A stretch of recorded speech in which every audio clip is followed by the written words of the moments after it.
There's that moment when I walk off and Rue's like, call the police. I was like, oh my gosh, she thinks I'm being rude. And I was like, oh, damn it.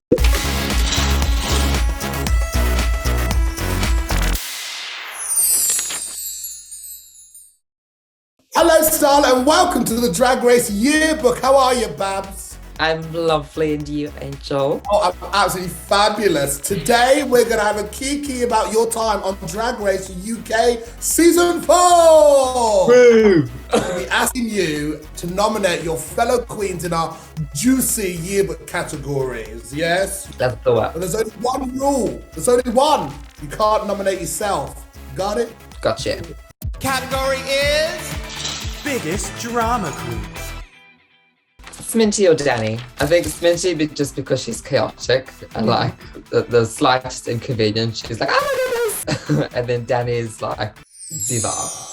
Danny is insufferable, and it's going to be even more insufferable as the season go on. So, Starlet, my angel, what was it like walking into the workroom after the elimination? It was really weird doing the mirror message. It was a bit sad. Yeah, there was one person out the way, on to the next.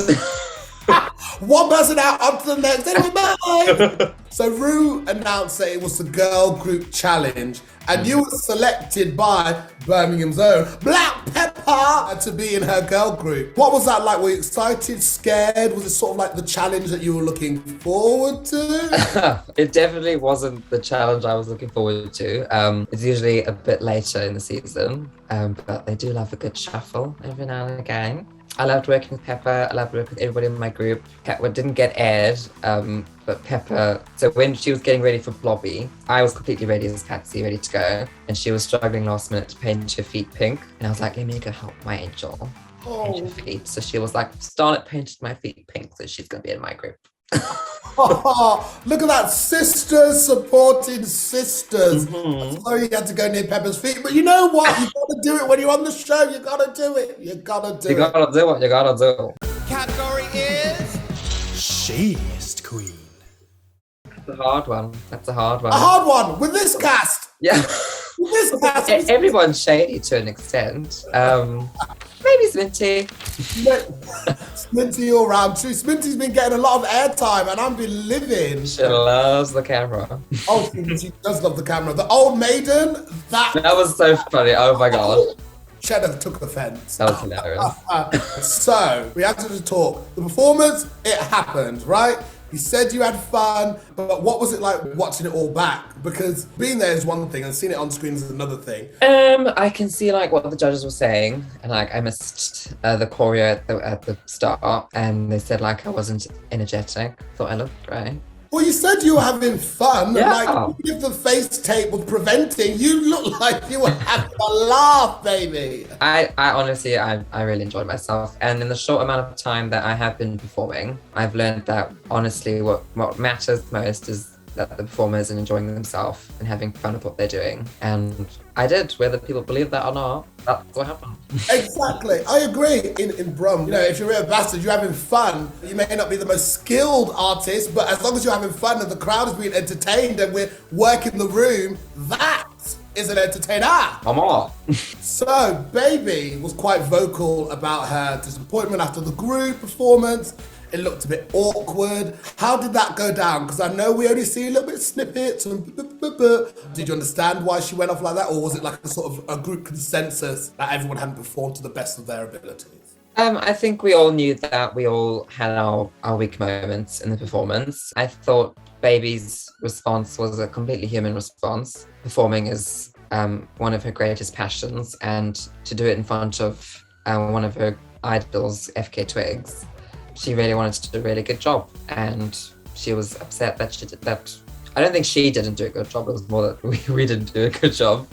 But yeah, she just felt let down, and that's completely normal and completely okay. Yeah, it's completely normal, and I think it was really lovely to see sort of you all talk about it as well. In a way, I know everything's hyped up for TV, but to actually like just express how each one is feeling as a sisterhood is honestly absolutely brilliant. No drama. Well, a little bit of drama.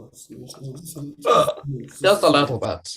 category is Best look. My favourite was Cheddar's Neon, the mushroom. That was phenomenal. So imaginative, so unique. I've never seen anything like that. Beautiful, beautiful, beautiful job. Honestly, looking at it made me high. I was like, wow. I can't imagine what it was like actually like in the workroom. Yeah. Getting ready. Because we were sat next to each other and we were getting ready for it. And I didn't know what she was doing. And she was putting all of these like neon pigments and dots all over her face. And then she suddenly just had this mushroom hat. And I was just sat there like, what is going on? What is happening?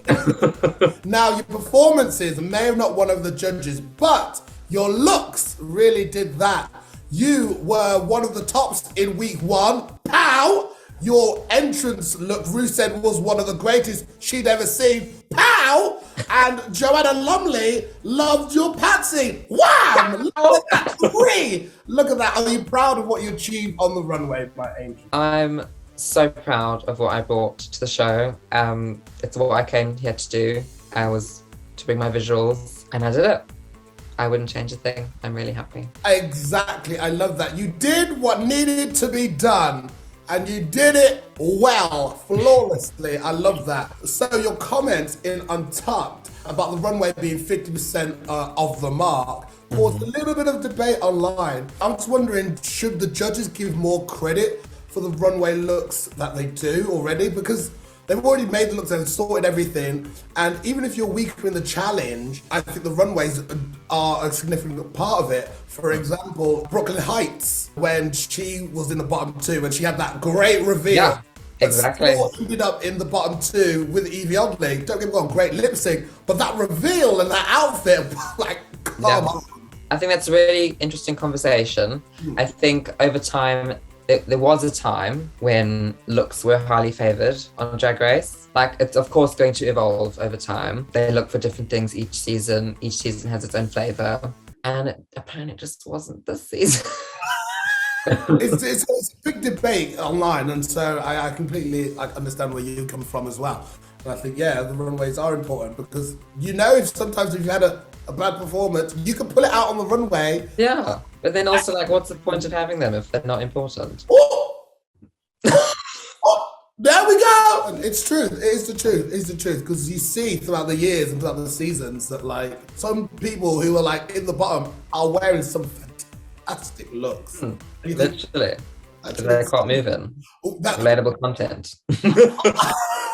Category is Class Clown. Oh my gosh, again, that's between a Sminty and a Danny, but I think probably Danny. Danny, yeah. I don't think there's ever a moment when Danny has an awkward silence. Danny knows how to fill up any space with any witty joke or anything, and it can be done in a shady way or in a funny, endearing way. Danny's class clown. Absolutely. Had you met Danny before? It was literally like a hello and goodbye once in Manchester. Very, very brief conversation, but she was lovely. Then the next time I saw her was in the workroom. In the workroom. So you got the whole Danny experience, honestly. Chat. Yeah. That is great. Wow, talking of clowns, the judges' critiques must have been a rough experience. What did you think about their comments? Well, so I came to the show with the attitude of any critiques that I get, I would like to take them on. I never wanted to be like, oh, poo you, kind of a thing. So I can see what they were saying. I won't get to apply it in the show because I'm not there. But it will be, I've taken it on into like my drag outside of the show. Oh yeah, of course. Like this is really only the beginning, and like I've spoken to many of the girls on many different seasons, and like they always think like this is the end, but like your career is throughout your entire life, and you are gonna absolutely slay, mama. Play the track.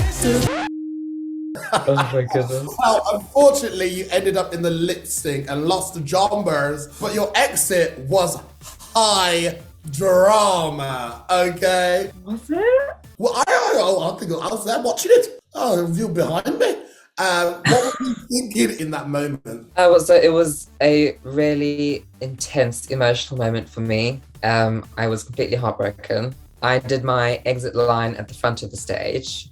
A few people have thought that I was being, you know how some queens leave in like a pissed off way and like they hate the judges kind of a thing. That is not what I was having. I was really emotional. I just desperately needed to get off camera and just have a moment to myself. I completely broke down crying the second I got off. But yeah, I made sure to say thank you to Rue for having me at the front of the stage. There was no disrespect to the judges. Completely love and respect both of them, Michelle and RuPaul and Graham. But yeah, it was just... And I think they know that as well. Do you know what I mean? I hope so, because like there's that moment when I walk off and Rue's like, and I was like, oh my gosh, she thinks I'm being rude. And I was like, oh damn it, that's not what I wanted. But I hope she knows that. But that's not what it was. I think they've seen so many people come through the doors and so many breakdowns and stuff They've like that. forgotten about me already. No, don't be silly. We can never forget about you, Starlet. Category is Miss Congeniality. Dakota. I picked Dakota straight off the bat. She is so kind-hearted and truly cares about everybody around her's best interests. Oh, absolutely. So she shared her coming out story and relationship with her twin on the episode, which was so moving, so lovely. What was it like getting to know Dakota and her story? It has been an absolute pleasure. We've definitely become besties since filming the show. We've had lots of long late night conversations with McDonald's, just talking about our lives and what we've been through, and we found out we've got a lot in common. We're both inspired by a lot of similar things. We both love old Hollywood, but just slightly different decades. We both attach ourselves to media in similar ways. Our creative minds work in similar ways, and we've completely bonded since filming. Oh my God, that's amazing. That's brilliant. Am I hearing a show? Am I hearing a tour? Am I hearing a double? You'll have to wait and see. Wait and see. Yes. Wow. Just between us squirrel friends, queen to queen. Last week, Just May gave us a question to ask you. Here is what she said. I want you to ask them, because I don't think that they'll know, what's their favourite Jerry Halliwell song? And it can't be a Spice Girl one. I could not name one if my life depends on it. Is it really true you didn't know who Jerry Halliwell was before meeting Just May? Yeah. Like, I'd heard the term Spice Girls. I'd never seen a picture of them. I knew who Victoria Beckham was because of David Beckham, because he's quite big in South Africa. But yeah, I had no idea, no clue. And like when we walked onto the cab and Rhea was, this part didn't get aired. I walked in, we got on the cab, and Rhea was like, yeah, so this is the entrance to the Olympic Games that the Spice Girls did. And I was like, well, I am not from here. And she was like, well, it was an international phenomenon. I was like, well, not for me. Oh, not for me. Wow. Literally no clue. It's okay. I'm fine. It's okay. It's okay. It's fine. I still love you. Still love you. Okay. Well, now, okay. So, Starlet, now it's your turn to ask the next eliminated queen a question. No spoilers, but what question have you sort of been dying to ask the next queen who goes home? I'm trying to think of who it is. I've forgotten who it is. I think I know who it is. If you could stop the cameras at any point to order takeout, what food would you get?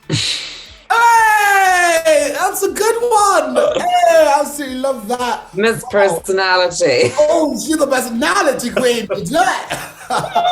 Well, finally, Starlet, we need a yearbook quote from you. Something to remember you by, and it can be absolutely anything. Always work from your heart and follow your dreams no matter where they take you. Oh, Starlet, oh, you're so cute. I just want to eat you up. Oh, thank you so much, Starlet. You have been an absolute icon. And I'm just so happy to see you and what you've done. I can't wait to see you grow. We need to hang out, babes. We do. I need a Yshee night out. Thank you very much. One drink before and you can do it again. Listen, I don't think you'll survive, but you'll have a night out. Thank you so much. I can't wait to see your career blossom. You're a Rue girl. This is it. You're a Rue girl. And I am so proud of you. And I can't wait to see what you do. And also the season 4 tour. Baby, I'm already excited. Tickets are Adorable. I know that's right. Well, take care. I love you. And mwah, keep shining. Love you, Angel. Bye. Thank you for having me.